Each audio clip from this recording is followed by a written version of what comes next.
মালিকপুর ব্রিজের যেটা হচ্ছে রেফেলসেনের যে পার্শ্বটা আছে এই পাশে এখন ব্রিজের গোড়ায় হচ্ছে আমরা একটি নীল কালার একটি ব্যাগের মধ্যে বোমা সদৃশ বস্তু আছে এরকম একটি তথ্য আজ সকালবেলায়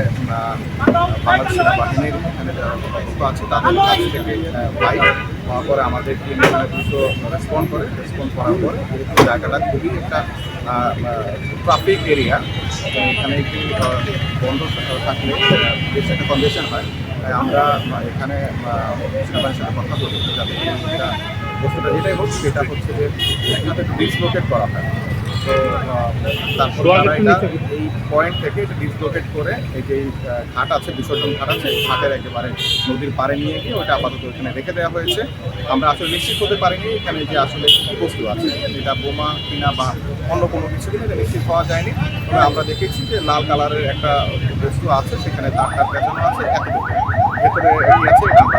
নিশ্চিত না আমাদের এসে তারপরে